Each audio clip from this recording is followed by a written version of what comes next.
Graça e paz, minhas irmãs, bom dia. Você está no devocional Pérolas e nós estamos falando nesta semana sobre o tema Na Mesa. Estamos usando como base para esta semana de estudos Lucas capítulo 24, a partir do versículo 13, onde a Bíblia nos relata a passagem dos dois discípulos no caminho de Emaús. Hoje nós vamos ler a partir do versículo 18 até o versículo 27, para entender neste caminho até chegar à mesa o que nós devemos fazer, que caminho, postura, fala, qual deve ser as nossas atitudes neste caminho até a mesa.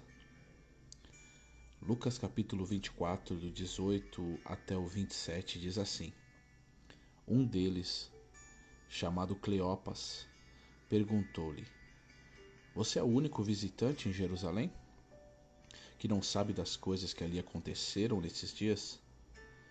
Que coisas? Perguntou Jesus. O que aconteceu com Jesus de Nazaré? Responderam eles. Ele era um profeta poderoso em palavras e em obras diante de Deus e de todo o povo.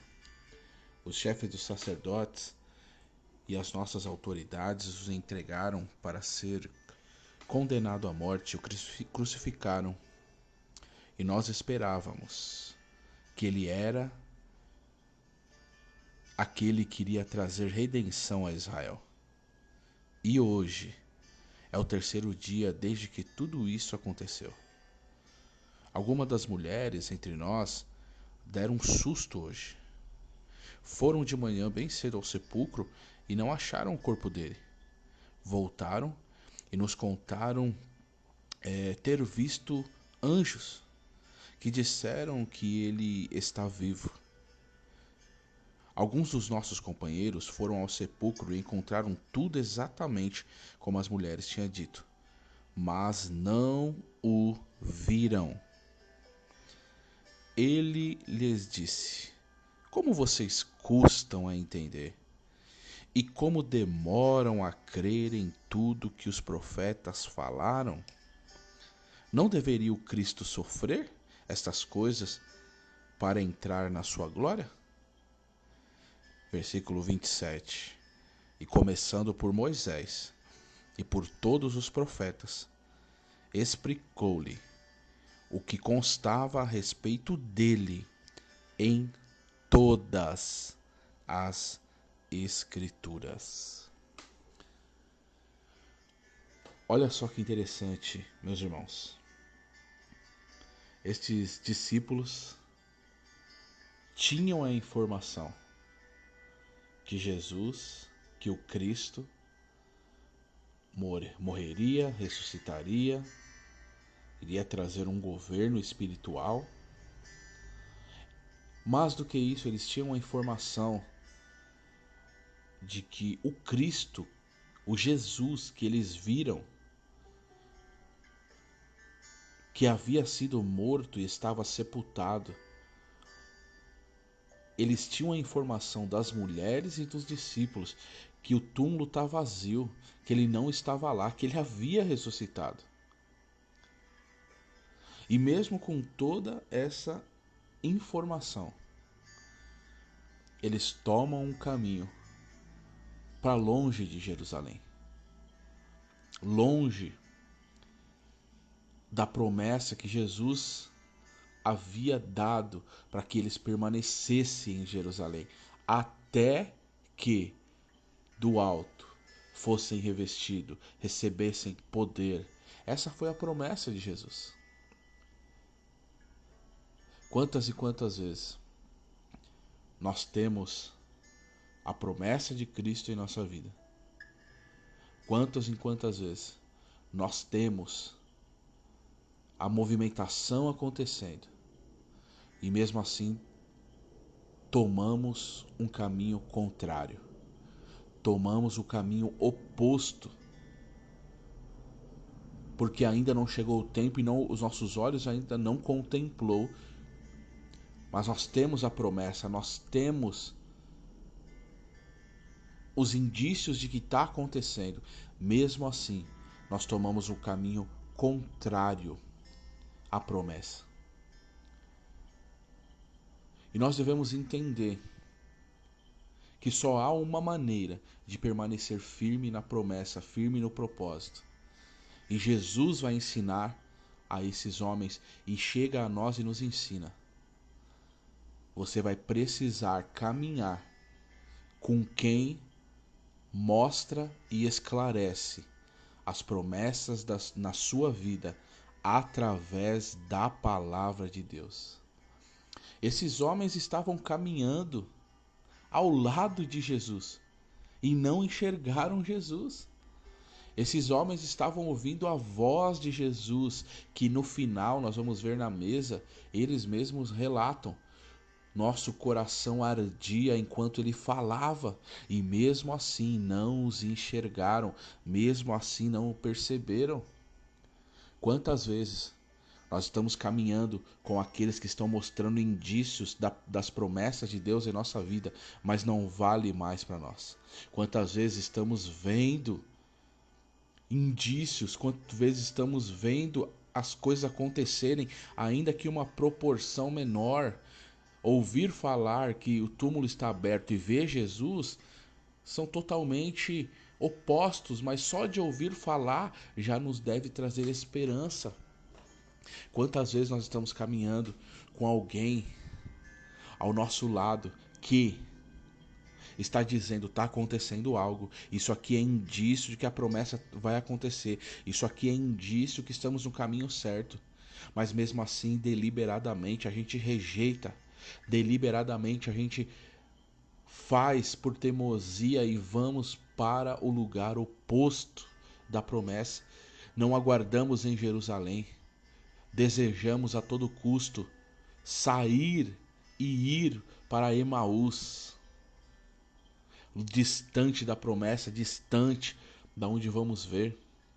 E o que a gente aprende aqui, irmãos, é que se não observarmos com quem iremos caminhar, se não observarmos quem está ao nosso lado, se essa pessoa vai nos orientar biblicamente. Jesus chega ao lado deles e depois de ter ouvido todos esses relatos, de ser chamado, ter sido tratado com ignorância por eles, Jesus diz: vocês são nécios, vocês são meninos ainda. Vocês são meninos ainda. Deixa eu relembrar aqui para vocês. E Jesus não foi dando outras profecias. Jesus não foi falando coisas novas. Jesus não foi trazendo revelações novas, não. Jesus começou pelas Escrituras e ficou nelas, porque é elas que bastam. É isso que a gente tem que entender, irmãos. Jesus começa por Moisés, que é a lei, e pelos todos os profetas. Isaías, Jeremias, Abacuque, Oséias, Zacarias, todos, Ezequiel, todos os profetas, Daniel. Jesus foi citando esses profetas e foi mostrando o que havia de acontecer com ele, estava se cumprindo naqueles dias, mas só há uma maneira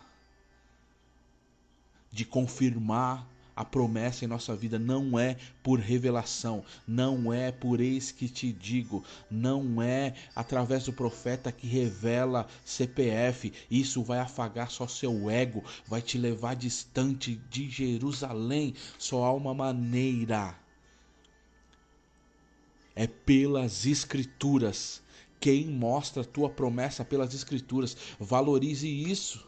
Mas muitas vezes, se nem Jesus foi valorizado por esses homens, quantos profetas que usam a palavra nós rejeitamos continuamente e preferimos o profeta da revelação do CPF, da revelação do futuro, e a gente muitas vezes em pecado choramos recebendo profecias que Deus irá nos honrar. Deus não vai honrar quem vive no pecado.